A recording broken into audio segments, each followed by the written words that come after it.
Welcome to A State of Mind, a podcast series all about motivating, inspiring, and educating you in the art of selling luxury real estate. The podcast is brought to you by the Institute for Luxury Home Marketing. I'm Tami Sims, lead trainer for the Institute and a full-time real estate professional in St. Petersburg, Florida for more than 2 decades. In this episode, we're going to explore the nuances of working with clientele in the upper tier in contrast to other price points. First, today's podcast is brought to you in part by Real Marketing, the only marketing firm recommended exclusively by the Institute. Real Marketing utilizes over 25 years of experience, and their products are built and customized for you to dominate any neighborhood anywhere. Go to realmarketingforyou.com. That's real marketing, the number 4, you.com. Also, look for past A State of Mind episodes with CEO David Collins as our guest. I'm here today again with my co-host, Jack Miller, who is with Parks Real Estate in the greater Nashville market in Middle Tennessee, now part of Compass Real Estate. Jack has specialized in luxury homes and relocation services for more than 25 years. Jack, it's always a pleasure to be with you. Hi, Tammy. Great to be here. Excellent. So we've got a fun topic today. We're going to talk about the nuances of working with a higher end clientele, what their expectations are, and whether they're willing to pay for a higher level of service. So first, I want to set some groundwork. I personally work in a variety of price ranges, and I definitely see a difference in interacting with different clientele. Jack, let me ask, do you work exclusively in the upper tier, or do you also service a variety of price points? It's a good question. It's a little bit of a tricky question from the standpoint of branding. So, when you look at all of our marketing materials, anything you see on social media, our print materials, everything we do in branding is strictly, upper tier luxury market. But in practicality, we do work sometimes in other areas of the marketplace, but there's always a compelling reason. So I don't randomly just take any client that comes in calls about whatever, because we get lots of calls like most agents do. We try to always find what we think is the best fit. So even if somebody calls me and they're not a good fit for our services, I don't leave them hanging. I always try to find the right fit and be a good steward and a good resource for people. I think that's important for all of us. But when it comes to our core business, sometimes we do take on, for example, first time home buyers, but there's always a compelling reason to do so. And usually that reason is something like this. One of my clients in the luxury space will say, "Hey, my son's going to college. And instead of paying for dorms, we want to buy a condo in this market and as an investment and let him use it and rent it to roommates, blah, blah, blah." That's and they'll say oftentimes, "I know that's something you probably don't want to fool with, but can you introduce us to somebody?" Well, in that situation, I do it personally. I Yeah, do it because I want to be their guy for all things real estate for that family. Because typically, the son or daughter going to college with a family of wealth, they're going to be buying that home 5, 10 years from now themselves. So we're planting the seeds. So yeah, we do work in different places in the marketplace, primarily in the luxury space, but occasionally we go outside of that, and that's usually the reason, something like that. sure, sure. And it sounds very similar to the way that my family team does business. But of course, we didn't just land in the luxury space, right? We had to That's cut our right. teeth along the That's way. right. So even if we're working predominantly more with upper tier clientele, we've got that experience that we can bring to this conversation. And now, it would be super easy to stereotype, right? And in the training, we talk a lot about getting rid of misperceptions about the wealthy, right? But Sure. super easy to stereotype. But every individual is different, of course. Some folks are more direct and impatient, right? Some are not. But I think that in general, they all want to feel as though they're our only client, right? And that we're giving them 150%. So that can be hard to manage. So I want to weave that into our conversation today as well. And so, um, what kind of differences, Jack, do you feel there are working with more affluent consumers than other price points? I think I think, we've talked in prior episodes about the experience. I think it's very much about the experience. They do want to feel like you're their only client. They do want to feel like when they're working with you that they've got an in into the luxury space that they wouldn't have with just any real estate agent in the marketplace. That you know that you have personal relationships with all the other players in the luxury home market. They want to see that and feel that, and they want to know that they have, by virtue of by working with me, that they've got a direct end to all the agents, not just with our firm, but with all the other firms who list and manage and market luxury properties. So that's really, I think it's about the experience that we provide, and also I think they want to, I've never tried to market myself as, hey, I'm your agent 24/7, call me any time of day or night, I'll answer your call.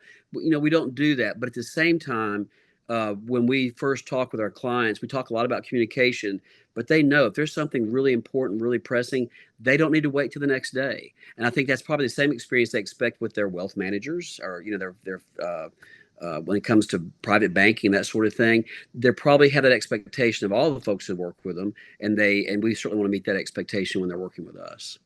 Oh, completely understood. Completely understood. And I think among the groundwork that we can that we can cover is making sure that we are mentally aligning ourselves as the kind of professionals that they're used to interacting with, their wealth Mm-hmm. advisor, their attorney, that sort of thing.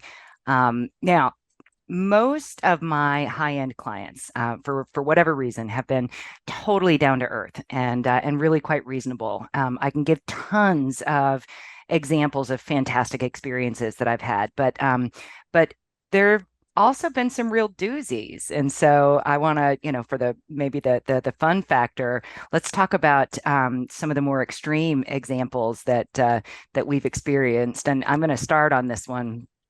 I was interviewing with a prospective seller of a very expensive second home. And he was going to expect me to drive an hour each way to the property twice a week to change the fresh flowers. Because they weren't going to be there. And even if we had showings, didn't have showings that needed to be ready, they also wanted me to take over paying the landscaper and the pool maintenance folks, right? They thought it would motivate them to not slack off when they were out of town. And I came to the realization that this would just be the tip of the iceberg, and that taking that listing would probably be insufferable. So I turned it down. And I'm pretty sure that I dodged a bullet on that one. And it also makes me think, like, would you ever ask your attorney or your physician to mow your lawn, right? Right, Or something like that. Like right. how do we get to these points where people don't have a respect for the professionalism, right? And so that's about setting expectations. You started talking about that, Jack, and so I want you to tell us a little bit about how you manage those expectations, right? You've said that anything Sure. that's super important, they know, but how do you communicate those expectations up front? I think it's interesting because you made the comment on the onset of this discussion talking about most of your clients are down to earth. It's because you're down to earth. Mm, I think that like attracts like when it comes to the clientele that we primarily deal with. And just like in every aspect of the real estate market, when you're talking about those consumers, that have wealth, it's like everything else. There's a lot of folks who are wonderful people. There's wonderful people who have deep pockets. They've done really well hmm. financially. And there's some that have deep pockets and they're just crazy to deal with. And so Yeah. you have to kind of sort through that. Most of my clients, like yours, most of them are super down to earth, very easy to deal with. And it's very interesting. I find that, when I've worked in other areas of the marketplace, by and large, my wealthiest clients are by far the most respectful of our family time, the ones who are, oftentimes the easiest to deal with. Yes, they have really high expectations, but they treat you as an equal, but they know that they're going to get every bit of service they need when they want it. So just like you said a minute ago, I've had some clients where I've had that initial consultation, or maybe we even started into a listing agreement, and I realized very quickly this is not going to work. I did have some that were, they needed therapy. And I realized I'm not the therapist. And so I realized this is not going to be a good fit. Sometimes you have to do that. You have to say, you have to draw a boundary and say, this is probably not the best fit, Yeah. for, Yeah. that. But at the same time, I've also had some that, I've got one client in particular. I absolutely love her. She feels like family. I just love her, and she's retired, and she's likes to buy investment properties. And these are upscale investment properties. They're single family homes and upscale communities. And she's bought quite a few of them with me. But I'm her one stop for everything. If she didn't get a remote and she needs a remote for something, has nothing to do with the contract said, but she wants a remote. She calls me. I get the remote. She has if she has issue with a property management company. There's I have no I don't have a dog in that hunt, but she calls me to sort through it and to get the problem resolved for her because she knows if she calls me and I make the phone call, I fix it. I'm her fixer. And I do that because she's a terrific client, absolutely adore her, and she buys a lot of higher end properties. And she will continue to buy and sell higher end properties. And I want to be the one stop shop for her. Now, I don't do that for all my clients because most clients don't expect that. But for her, I value her as a client, happy to do it. So, we do what we need to do. But that also, right? Therein lies the rub, right? When we deliver extraordinary service and go above and beyond, um, those are the things that make it special, but also harder for us to kind of draw the line on what we do. It makes me think of I have clients that I have helped several times, and they have been on vacation in Italy. And oddly, while they were there, um, there was a FedEx package that was delivered to the property that I helped to sell for them in the fall, right? So this is a little bit longer. And so the other agent called me, and so I texted them in Italy, and I said, "Would you like me to go pick up the FedEx and drop it? Either you know where would you like me to take it?" And he happens to the Mister happens to be co-owner of a bar called the Par Bar, right? It's Mhm. a miniature golf course, and with in conjunction with a bar. And so I dropped that off there, and the bartender really was befuddled by the fact that I'm their realtor and here I am bringing this FedEx package while they're off in Italy. But the fact that our clients, right, and I think it's our A-list clients that we'll do that for, that they'll think to call us when they need something unique or special. I mean, that makes me feel really good, that they know that we'll go above and beyond. Well, I'll tell you something interesting. I don't know if I've ever shared this with you before. I may have, but in my first couple of years of real estate, I quickly realized I wanted to work in the luxury space, and yet that's I didn't come from a family of wealth, but I love architecture. I love gardens and landscapes and all those things that are so beautiful when you look at the luxury home market. I wanted to be a part of that. And the first opportunity I had to work with somebody, and I think my second year of real estate, and this is back in '99, I think it was, buying a $1 million plus home, which was a huge benchmark that time in this market that many years ago. Um, they lived in Atlanta, and I was courting them. I wanted that business, and I was dealing with the husband. And Atlanta's about 4 hours from here, and it seemed like he was suddenly changing direction. He pivoted, like, I've met this agent with another company, and she's going to help me with this, but if it doesn't work out, I'll circle back or whatever. I didn't want to lose the opportunity. I was really upset because I thought this is my first opportunity, and the door is closing. And my business partner at the time, he and I just started working together 6 months into the business, and we're still business partners this many years later. He said, "You got to do something dramatic, something big." And he said, "Over the top service." And he said, "I think you should drive to Atlanta and deliver a gift box to their front door, a welcome box to Nashville to him and his wife." And I said, "Robert, you may drive 4 hours Each way. to hand deliver, yeah, each way, to drop off a gift box?" And I said, and he said, "Well, what kind of commission will we make on that sale if we close the deal?" And you're quickly doing the math, like, okay, it's worth driving 4 hours each way for my first opportunity. And I did. I drove to Atlanta. I knocked on their door, and when he answered the door, he's like, "What are you doing here?" like, I brought you a welcome to Nashville package. And I hadn't met his wife yet. And his wife sees me at the door and she said, I'm so glad to meet you. Come and have a drink with us. Let's talk. And so suddenly I'm in their home, in their living room. We're talking. I gave them a book about Nashville, a bottle of wine, blah, blah, blah. And the relationship started. And so that was that over the top experience. And that's what people want at that level. They want somebody who's not just like everybody else. They want that personal experience, that hand holding. I'm your guy. And so not only did I win them over, they referred a lot of business to us. In fact, they referred several pieces of business. They became multiple buys and sells, all in the multi-million dollar market in the years after that. It was the best thing I ever did. It was the craziest thing I ever did, probably, but it worked. I think that's a great example of the differences between working in what I call kind of a bread and butter price point, right? Those Sure. Mhm. clients are looking to realtors to open doors, write contracts, and that's it, right? And they're not accustomed to having those kinds of over the top experiences. And I think that's one thing that totally sets it apart. Um, so then that leads to the next question when there's those expectations of those the over the top service levels, do you think that in general a wealthier clientele are willing to pay for that level of service?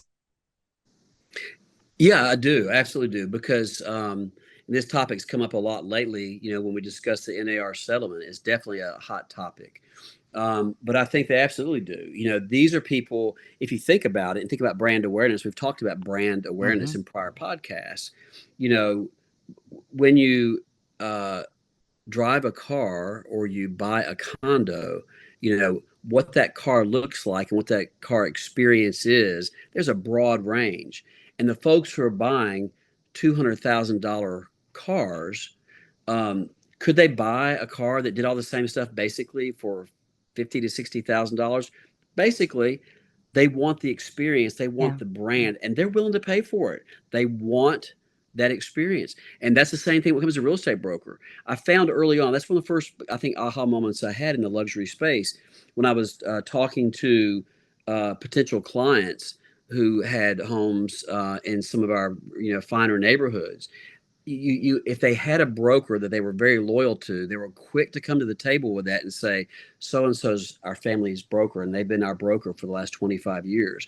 Mm, They say it like a badge of honor. And yeah. so and they, even though that there are discount brokerages available, they didn't have any interest in that. It wasn't about the discount or paying less. Now here's the thing. There's always people at every level of the marketplace. They're all about the deal. Of course Yeah. there are. But by and large, in the luxury space, people want the best of the best, and they're willing to pay for it. It doesn't matter to them that they're paying more for our services. They just want the level of service, and they want the confidentiality, and they want to know that they're getting what they paid for. I had a client, I talked about him one time before, that was looking here in Nashville up to 10 million.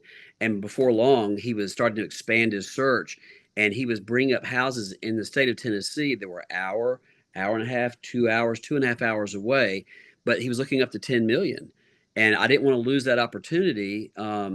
And so I said, sure. So I would drive with him to these different homes and look at him. And just when I thought he was about to make an offer on one of these homes, his wife, who was still based in California, said, I came to Tennessee. It rained the whole time.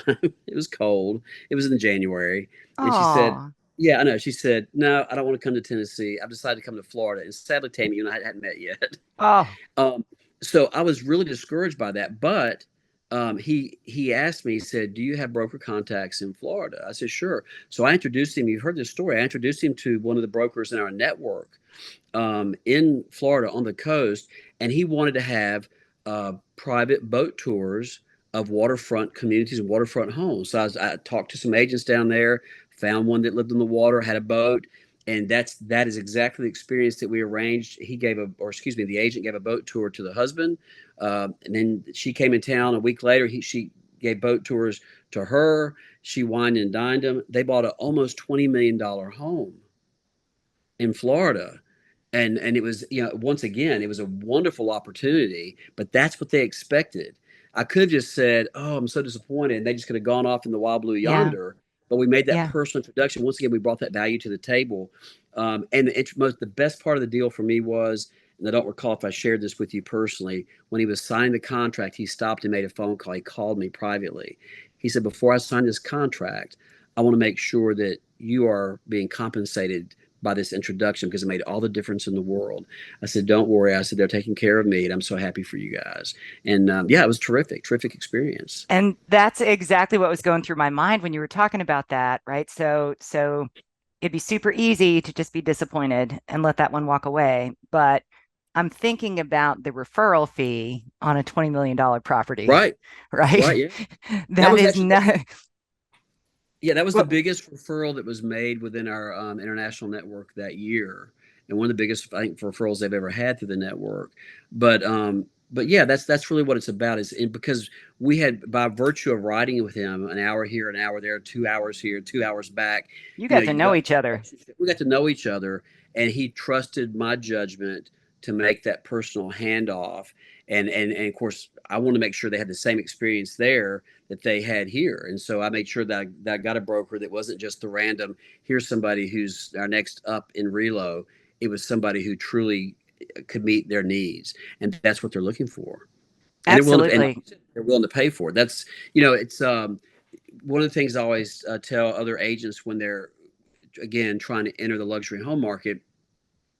No one ever says to me, they might find out inadvertently through conversation where I live, and we live in a nice community and upscale neighborhood, blah blah blah. But no one ever tries to interview me to screen me by virtue of am am I wealthy enough to meet their needs? That's never a criteria for them. They don't need to know that I belong to a country club where they want to belong. That's never the criteria. They don't need to know what kind of car I drive. They don't need to know what house I live in. These are never the criteria that they're looking for. What they're looking for is someone who has the knowledge base and someone they can trust, and someone they like. Absolutely. Likability and trust are huge factors, and then knowledge base. They don't necessarily need to know that you live, quote, the luxury lifestyle. The reality is, I don't have a golf membership. I don't play golf, Tammy. I'm probably like one of the very few real estate brokers doesn't. I don't play golf. I I drive a mean golf cart. Yeah, right. Then, well, I drink a mean beer, but the I decided a long time ago I didn't need anything else in my life that costs more money, takes up more time, or aggravates me to death. And golf kind of does all those things. So I never was really much into golf. But when I have clients who are all about golf in the country club, I make sure I make a personal introduction to one of my other clients that they can make a personal phone call that can share with them what the experience is like and what the golf pro is like and what the course is like, so that once again they know I'm their one stop. I'm the guy that can introduce them to anybody they need to know in our marketplace, whether it's a subcontractor who does specialty painting or whether it's somebody belongs to the club of their choice. That I'm the guy who can bring that to the table and make it happen with one phone call. That's And really that's experience. I think you're hitting the nail on the head. You said it early on that it's about knowing everything about the market. It's about having relationships with all of the other real estate professionals in the market. You've just taken it to the next step on having the connections, not only outside of your market area, but specializations within. And I think that's a really great description of the type of service levels that they're looking for. And before we leave the topic of compensation, right, or of the value being willing to pay for the worth, I get a lot of questions from agents um, who are working towards aspiring to do more work in a higher price point, and a lot of the questions are really valid in that is it the same? Like, is it based on the same percentages? We're not going to talk about what that might be because we know commission is always negotiable and it always has been. It always But has been. Thank you, Tammy. but tactically, I have seen differences and I've seen flat fees. I've seen agents that take retainers both on the listing side and the buyer side to manage the costs that match the marketing expectations or really demonstrate the value of one's time on the buyer side. And so it can be different. Have you experienced any scenarios like that? Well, yeah, definitely. It's interesting. We've talked about this a lot recently in our marketplace. As you leave Nashville proper, which some of the most expensive properties are in our market are in West Nashville and then Brentwood, Franklin suburbs. But when you leave our market core of Nashville and you go out in the surrounding areas, the further from Nashville you get and the lower in price point you get, it's interesting because oftentimes that's where you'll see some of the lowest compensation offered to brokers, buyer brokers. This where it seems to be most competitive, and the commission offered is oftentimes the lowest. When you're in the luxury space, regardless of which firm you're working with, when you're in the luxury space, we rarely see people hammering on the commission side of things because, again, sellers want the best brokers to know their properties. They want the best brokers to come to that broker open. They want the best brokers who has the reach to the buyers, the vetted buyers, to bring them to that property, and they're willing to pay for it. The sellers are willing to compensate the buyer brokers or offer a compensation, that a buyer can pay a buyer broker to bring those buyers to that property. And so conversely, as a listing broker, when I go listing appointments, we don't offer a different compensation structure for our wealthiest clients in anything any different than if I were to go out there and sell the condo that I described earlier Yeah. for the college kid. They've graduated college, they want to sell that investment property. We don't do a different commission structure for that $500,000 condo than we do for the $5 million property. Now, one thing I do differently. This is my one tip I'll share with those who are entering this market, the luxury home market, as far as the agents go. One of the things I do is oftentimes I will offer paying the entire staging fee for a luxury home that we do up to a certain amount. You get to put a ceiling on it. I'll Yeah. pay the entire fee. And what I tell my sellers is when we write the listing agreement up, is this is our fee that we charge. And here's who we recommend as a stager. I'm going to bring in a couple different stagers, let you make the choice. They do have a wonderful portfolio. You make the choice. You pay the stager, but we'll credit you that full amount at closing. So that'll come out of our compensation. We'll pay the staging and the initial install as well as the monthly, rental, if you will, for X amount of months or up to a certain amount, whatever, as part of our package. Now, we do that not only to be a little more competitive from a compensation standpoint, but also now you've got that hook. Yeah. So It's a when the golden market's handcuff. that's right. When the market softens up, or maybe they're in an outlying area where it takes a little bit longer to sell a property, they tend to get less antsy when they know that, well, wait a minute, we're going to get, a $5,000 or $10,000 credit or whatever that is on the staging on the back end at closing with Jack. Let's hang in there a little bit longer. Or if I'm asking for an extension on a listing agreement, they may be more likely to extend when once again they know they're getting that credit on the back end. So it's a nice way to do some negotiating, I feel, of our traditional structure, and yet at the same time kind of tie the deal together better for us. Yeah, we take a similar approach, absolutely. And it's interesting to think about the concept that as these numbers get higher, you might think that there would be more pressure on the level of compensation proportionately, but the outlay, right, that we're That's right. incurring, both That's right. servicing sellers and buyers, right? You're driving all over the place getting to Yep. know these folks, right? And also it's a level of compensation, I think, for um the time and the effort that we put into being good at what we do and always striving to learn more and to know more and to have those resources. And that takes me to the last thing that I wanted to talk about in this particular episode and conversation. Steps away from the individuals, the buyers and the sellers, but drills a little further on our colleagues, the other real estate professionals that we interact with in a higher price point. Um, this this really came home to me recently. I took a recent listing as a favor, right? And it was in a much lower price point than I usually do. it was all the way across town. I had to be there for showings, and so I was interacting with all of the agents that were bringing buyers through, and the majority of them were inexperienced, newer, um, Right. and interacting with those agents compared to the level of sophistication, I guess, of interacting with agents who I've come to know that work in the upper tier. Really was palpable to me, and I think that that is an advantage. I think of operating in that upper tier. What do you think about that?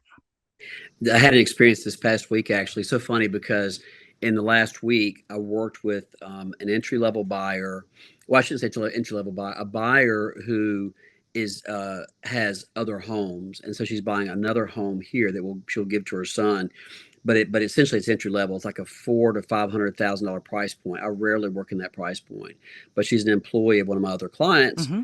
Compelling reason to work with. I want her to go Yep, back and give rave reviews, but us that we took care of her. So the same week I was working with her in the $400,000 to $500,000 price range, I was also working with another one of my clients in the $4 to $6 million price range. And it was first of all, I didn't realize I had my $4 to $6 million listings printed out. One of them ended up on the same clipboard oh, with her thing, and she's flipping through, and she stopped and she said, "I've did some research on you." She said, "You don't normally work in this price range, do you?" I said, "No, no," but I said, "I'm glad to do it," and I was glad to. We had a great time. She's yeah, delightful. So we had a yeah, really good time. But it's interesting what you're talking about because there was a vast degree of difference between the agents that I typically deal with in luxury space and the agents I was dealing with this past week. But what was also interesting is there were some real standouts in the entry level price points, spectacular agents, and they were fairly new agents, and they were go-getters. They were calling for feedback. Had great marketing materials. They were communicating. They were available on the phone, not just a text. You could actually get them to answer the phone and that's have something. real conversation, which is a big deal. I can't stress how important that is. And again, in the luxury space, when I call another agent or broker who works with luxury homes, we all know each other. They answer my phone call. Yep. I answered their phone calls. If I'm on a meet, like right now, my phone's turned off, of course. But when I come out of this meeting, first thing is I open my phone back up, and the first ones that get called are those people whose names are on my phones. I know who they are, and I have a good idea what they want, and they get called back. One of the biggest challenges I had working with this other client was in the lower price point. A lot of these agents would not pick up their phone. I texted and asked for phone calls, still couldn't get them to call back. And then the funny thing was, I was talking to my business partner, Robert, what the showing instructions were cracking me up. So, one of the showing instructions, one of the condos that you want to look at, the showing instructions says, please tell your clients to be careful on the deck because the handrails are loose and the deck is really high. I'm like, fix the handrail. It's like, don't put it in the instructions. Fix the handrail. Another one said, this is even better. Another one said they had a combo lock, not a sentry lock or secure Uh-huh. locking. No agent present, of course. But they had a lock box, I mean, a combo lock like you buy at Home Depot or Lowe's. And it said, in showing instructions, the combo lock is 0416 or 0461. They couldn't remember. Couldn't remember the Hmm. code I've rather than just experienced that, right? go Try out this there and one or try that find one. it out and put it in there. It's this or that. One of these will probably open the house. You know what I mean? Yeah. And Yeah. so and then going from house to house and looking at the condition and the preparedness and things is like it is a different world. And so Yeah. I say that I'm not disparaging our colleagues who work in entry level price Agreed. point at all. What I'm saying is, if you're in the entry level price point and you're listening to our podcast, stand out. Yep. Stand out because you can do the same things on a $300,000 condo that you can do on a $3 million condo. You can stand out. And the quality of the work and the quality of services you provide, that's your training ground to make that leap into the luxury home space. You do this, provide the exact same level of service at the price point where you are and build yourself, make yourself ready for the luxury client when that opportunity happens. Because if you're the guy talking about, hey, don't push on the handrail, and the guy that can't remember the combo code because you're too busy apparently to go over there and actually check it, you're not ready for the luxury client. And when you Yeah. meet them, the opportunity presents itself, that door is going to close on you. And I'm glad that you took us down this route because I want to encourage all of the real estate professionals in our audience, particularly those of you that are looking to looking to be successful, make this a meaningful career, take every class you can, learn everything, visit every broker's open that you can, learn the market, learn who the other players are, do a great job, just like Jack said. And that's going to position you for when that person who you're helping to buy a two, three, $400,000 house, when they're successful and they move up, they will remember you, and that will be your pipeline to the future in order to build your career. So hopefully we have given some insight to our audience today. This has been fun and interesting to see what path we wove. So um, do you have any last thoughts to leave our audience with, Jack? Yeah, I'll do one last thought. When you were talking about knowing the colleagues, I can't emphasize enough how important that is. I remember doing that many years ago, not by accident, but purposefully, reaching out and learning who the players were in the luxury home market, attending broker opens, going to everywhere I could go to learn about the marketplace and to meet the people, meet the agents, meeting the builders, going into the luxury new construction, because one of the things I found early on is that some of these agents who are in their careers, Tammy, where you and I are right now, they're our ages. They've been in the business as many years as we have been, and oftentimes we'll get that great listing opportunity. I had one yesterday, a great listing opportunity. It was a million plus listing. It was a nice listing. It was just further out than I really wanted to Mm-hmm. drive. It was doable, but it's not really what I just didn't feel compelled to do it. And I referred it. And if you're that guy who's constantly meeting these luxury brokers, there's going to be a luxury opportunity that's maybe an hour from town that Mm-hmm. maybe the other brokers don't want to go in an hour from town to handle, but it's a great opportunity. This is a great way to grease the skids to be the listing Yep. agent on that property. And that property, although it may be a pain in the butt to drive that hour to that property back and forth as you maintain the listing, that property may be the property that if you market it properly will be opening the doors for the next one that's 2 miles down the Right. street. Yep. And then you start making Yep. your name for yourself locally. Yep. So all those opportunities create bigger opportunities. You're planting the seeds, and knowing your other colleagues in that space is so important. And I love that we have alluded so much to opportunity here, right? So Yeah, so often a typical agent is looking just with blinders on at the black and white scenario, and I think there's a nuance to it in looking for opportunity, knowing when to avoid dodge a bullet, right? But right. also of being able to identify opportunity that pays off in the long run. I think that that's certainly a factor. So I want to thank all of you so much for joining us on this episode of A State of Mind, the art of selling luxury real estate. If you're interested in learning more about the Institute, you can find out more at luxuryhomemarketing.com. If you like what you just heard, please share it with a friend and don't forget to subscribe, rate, and review this podcast. And if you've got a hot topic that you'd like us to discuss in a future podcast, feel free to let us know. Send an email to info@luxuryhomemarketing.com. Thanks so much for listening.